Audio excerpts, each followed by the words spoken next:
Assalamualaikum warahmatullahi wabarakatuh. Saya Miladun Karohmah dari Prodi Ekonomi Syariah kelas B dengan nomor induk mahasiswa 20383032137. Di sini saya akan menjelaskan tentang informasi berupa pengetahuan yang berkaitan dengan akhlak tasawuf, yaitu penyakit hati dan juga obatnya. Baik, apa itu penyakit hati? Penyakit hati adalah penyakit yang menimpa hati, di mana orang-orang yang memiliki penyakit hati ini dikarenakan adanya kerusakan, terutama pada persepsi atau keinginan.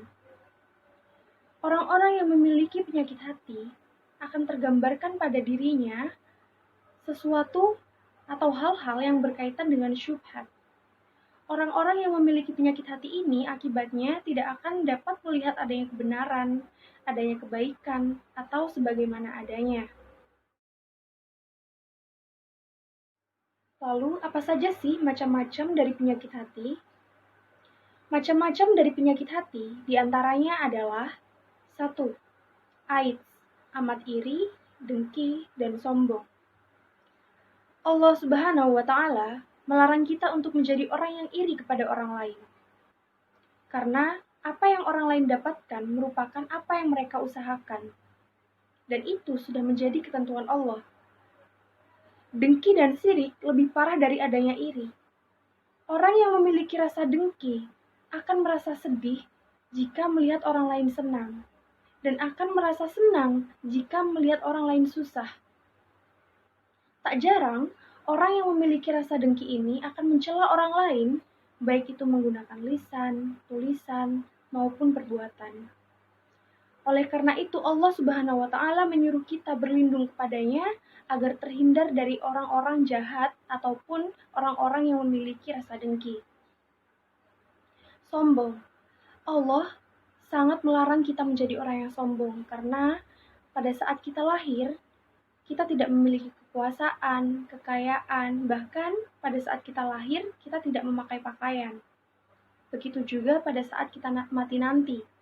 Kita tidak akan membawa kekayaan, kekuasaan yang kita punya. Yang kedua adalah flu, fitnah melulu. Allah Subhanahu wa Ta'ala melarang kita berbuat fitnah. Maka dalam Islam dikenal dengan istilah tabayyun, mencari penjelasan, mencari kejelasan dari kebenaran suatu berita. Perlu adanya cek dan recheck agar kebenaran tersebut terungkap adanya. Sehingga informasi yang masuk tidak salah dan keputusan yang diambil tidak mendatangkan musibah. Seperti firman Allah dalam Quran surah Al-Hujurat ayat 6 yang artinya, "Hai orang-orang yang beriman, apabila datang orang fasik kepadamu membawa suatu berita, maka periksalah dengan teliti agar kamu tidak menimpakan suatu masalah pada suatu kaum di mana kamu tidak mengetahui kebenarannya yang menyebabkan kamu menyesal akan perbuatanmu itu." Yang ketiga adalah migrain, malas ibadah, gemar bermain. Allah Subhanahu wa Ta'ala menciptakan kita semua untuk beribadah kepadanya, di mana maksud dari ibadah tersebut bukan hanya sholat, zakat, haji, akan tetapi apa yang kita lakukan dalam sehari-hari itu mengandung nilai ibadah. Yang keempat adalah asma, amat senang menggunjing aib. Hal ini dalam bahasa sehari-hari disebut dengan ghibah. Allah Subhanahu wa Ta'ala berfirman dalam Quran surah Al-Hujurat ayat 12 yang artinya, "Wahai orang-orang yang beriman, janganlah kamu berprasangka, karena sebagian dari prasangka itu adalah dosa. Dan janganlah kamu menggunjing satu sama lain. Adakah di antara kamu yang suka memakan daging saudaranya yang sudah mati? Tentu kamu merasa jijik. Maka bertakwalah kepada Allah, sesungguhnya Allah Maha Penerima, lagi Maha Penyayang." Dan yang terakhir adalah TBC, terlalu banyak curiga. Suuzon, berprasangka buruk, terlalu banyak curiga yang berlebihan, seringkali merusak suasana hati. Kalau saja setiap manusia memiliki rasa curiga dalam dirinya, maka hubungan di antara manusia tidak akan baik. Buruk sangka yang ada dalam pikiran akan membuat saraf-saraf otak kita menjadi berat. Kalau saja kita selalu berpikir positif, maka saraf-saraf otak kita akan menjadi ringan. Oleh karena itu, kita janganlah terlalu memiliki pikiran-pikiran yang negatif kepada orang lain atau terlalu curiga yang berlebihan kepada orang lain. Jika kita selalu berpikir positif dalam kehidupan kita, maka hidup kita akan damai dan juga tentram.